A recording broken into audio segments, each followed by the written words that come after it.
let us go on and look at mountains. The Quran has more than a dozen verses stating that God placed firm and unmovable mountains on the earth. And in some of these verses, the mountains are listed as either a blessing for believers or a warning for the unbelievers. One example of this is found in the Surah Luqman, 31:10-11, where the mountains are one of 5 warnings. It says, He has created the heavens.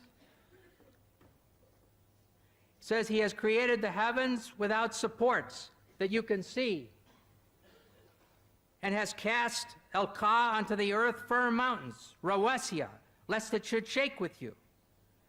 In the prophets, the Al-Anbiya, 21:31, as one of 7 warnings, we read, and we have set on the earth firm mountains, lest it should shake with you, with them. Finally, in the B, Nahl 16:15, says, and He has cast Al-Ka onto the earth firm mountains, Rawasiya, lest it should shake with you. We see then that the believers and unbelievers are told that Allah has done this great thing. He's thrown down and placed the mountains so that the earth will not shake violently with them. Therefore, we must ask ourselves, what did they understand? In the next 2 verses, another picture is given. The news, An-Naba 78:6-7. Have we not made the earth an expanse and the mountains as stakes, el-Jibal otadan, as those used to anchor a tent in the ground? And then the overwhelming, el-Ghashiyah, 88:17-19. Do they, the unbelievers, not look at the mountains, el-Jibal, how they've been pitched like a tent? Here men are told that the mountains are placed as tent pegs. Tent pegs keep the tent stable. So again, the idea is put forward that the mountains will keep the earth from shaking. A third picture is presented in the word Rawasiya, used for mountains. This word comes from the Arabic root arsa, and the same root is used for the Arabic word for anchor. To throw out or cast the anchor is Al-Ka al-Mirsa. So instead of cast the anchor to keep the ship from moving, we have cast the mountains to keep the earth from shaking. From these pictures, it is clear that Muhammad's followers understood that the mountains were thrown down like tent pegs to keep a tent in place, like an anchor to hold a ship in place, to stop the earth from moving, i.e. limit earthquakes. But in fact, this is false. The forming of mountains causes earthquakes. Therefore, these verses present a definite problem. Dr. Maurice Bukai recognized this and discussed them in his book, The Bible, the Quran, and Science. After quoting the above verses about mountains, he says, modern geologists describe the folds in the earth as giving foundation to the mountains, and the stability of the earth's crust results from this phenomenon of these folds. When asked about this, Professor of Geology Dr. David A. Young says, while it is true that many mountain ranges are composed of folded rock, and the folds may be of large scale, it's not true that the folds render the crust stable. The very existence of the folds is evidence of instability in the crust. In other words, mountains don't keep the earth from shaking. Their formation caused and still causes the surface of the earth to shake. Geological theories at the present time propose that the hardened crust of the earth is made of sections or plates, which slowly move in relation to each other. Sometimes the plates separate, like North and South America separating from Europe and Asia, and Europe and South Africa. And sometimes they go together, and they slide next to each other, and they bump into each other. And then they cause earthquakes. An example this time of mountain formation is found in the Middle East, where the migration of Arabia toward Iran has resulted in the Zagros range in Iran. In many parts of the world, as one travels along the roads, one sees a hillside where the sandstone layers, which were horizontal when they were deposited, are now sticking up at angles. And so here you can see these sandstone layers, which were horizontal in the beginning, now they're sticking up at 75 degrees, where they were pushed up there by an earthquake, by the mountains being formed. Sometimes the plates get caught on each other and stop sliding. During this period, great forces are built up, When the forces of friction are overcome, the piece of plate that was stuck lurches forward, causing the shock wave of a thrust quake. And all of a sudden it goes thunk like this. In a recent earthquake, it was calculated that the Cocos plate in Mexico suddenly jumped forward 3 meters. Well, if your house suddenly jumped 3 meters, it would be a catastrophe. Another type of mountain is that formed by volcanoes. Lava and ash from inside the earth are thrown out and piled up until a high mountain is formed, even from the bottom of the sea. And we can see this kind of action in this picture. I hope you can see it. Not clear, is it?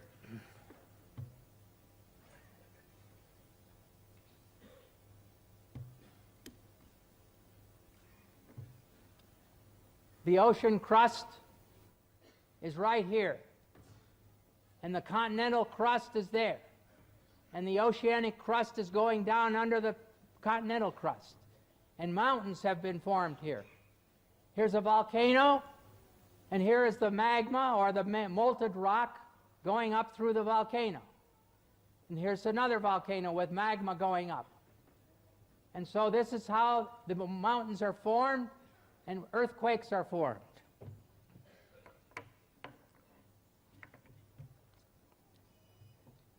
In the case of some igneous mountains, molten rock intrudes into the throat of a volcano's opening and cools, form a relatively dense intrusion, which extends below the surface of the earth.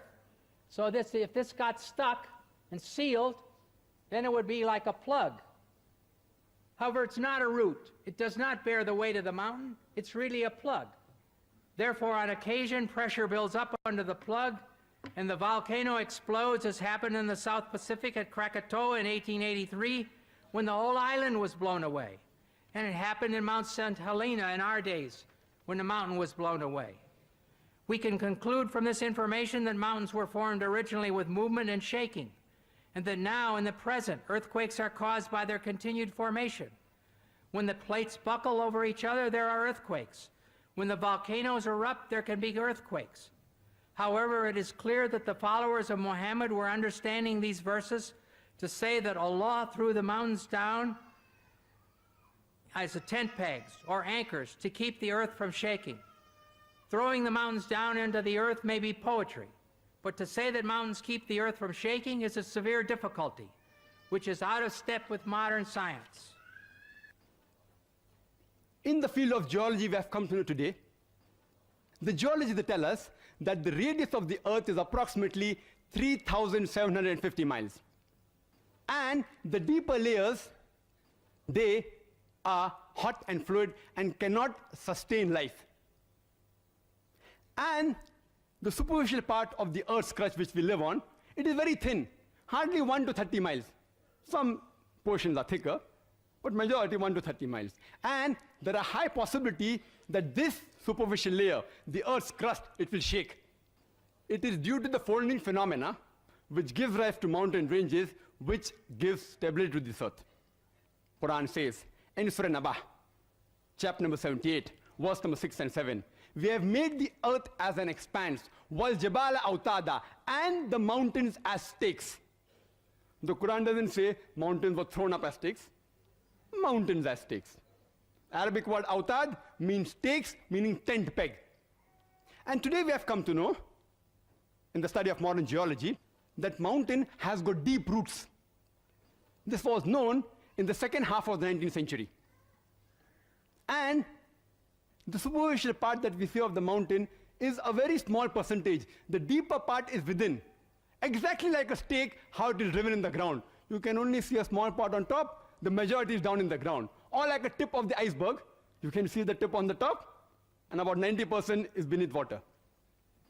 The Quran says in Surah Ghashiyah, chapter 88, verse number 19, and Surah Naziyat, chapter number 79, verse number 32, wal jibala arsaha, and we have made the mountain standing firm on the earth. Made the mountain standing firm on the earth. Today, after modern geology has advanced, and Dr. William Campbell said that, by the theory of plate tectonics, it was propounded in 1960, which gives rise to mountain ranges, the geologists today do say that the mountains give stability to the earth.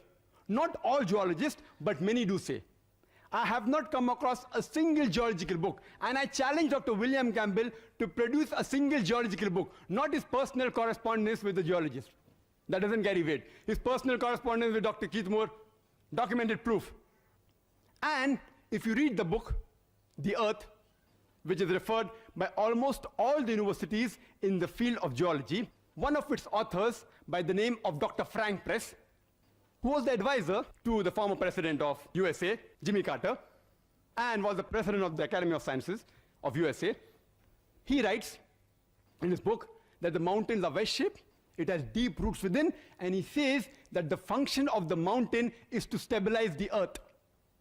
And the Quran says in Surah Anbiya, chapter number 21, verse number 31, in Surah Luqman, chapter 31, verse number 10, as well as in Surah Nahl, chapter number 16, verse number 15, that we have made the mountain standing firm on the earth, lest it would shake with them and with you. The function of the mountain in the Quran is given to prevent the earth from shaking. Nowhere does the Quran say that the mountain prevents the earthquake. And Dr. William Campbell said, he writes in his book and even the talk, that you find in the mountainous regions there are various earthquakes, and mountains cause earthquake. Point to be noted, nowhere does the Quran say that mountain prevents earthquake. The Arabic word for earthquake, as Dr. William Campbell knows Arabic, is zilzal or zalzala. But the words used in these three verses I quoted, it is tamida. Tamida means to shake, to sway, to swing. And Quran says in Surah Luqman, chapter 31, verse number 10, as well as Surah Nahl, chapter number 16, verse 15, we have put on the earth mountain standing firm, lest it would shake with you. It is tamida bikum, shake with you, indicating if the mountains were not there, if you would have walked, if you would have moved, even the earth would have moved with you. If you would have swayed, even the earth would have swayed with you. And we know normally when we walk on the earth doesn't shake. And the reason for this is, according to Dr. Frank Press and Dr. Najjar, who's from Saudi Arabia, and he wrote a full book on geological concepts in the Quran, answering almost everything what Dr. William Campbell has said in detail. And Dr. William Campbell, in his book, he writes that if mountains prevent the shaking of the earth, then how come you find earthquake in the mountainous regions? I said, nowhere does the Quran say mountain prevents earthquake. Earthquake is zilzal. And if you see the definition in the Oxford Dictionary, it says, earthquake is due to convulsion of the superficial crust of the earth due to release of compressed seismic waves, due to crack in the rock, or due to volcanic reaction. The Quran speaks about zalzala in Surah Zalzal, chapter 99, but here it speaks about tamida bikum, to prevent the earth from shaking with you. And in reply to the statement that if mountains prevent earthquakes, how come you find earthquakes in mountainous region? The reply is that if I say that medical doctors, they prevent the sickness and disease in a human being, and if someone argues, if doctors prevent the sickness and diseases in a human being, how come you find more sick people in the hospital where there are doctors than at home where there are no doctors?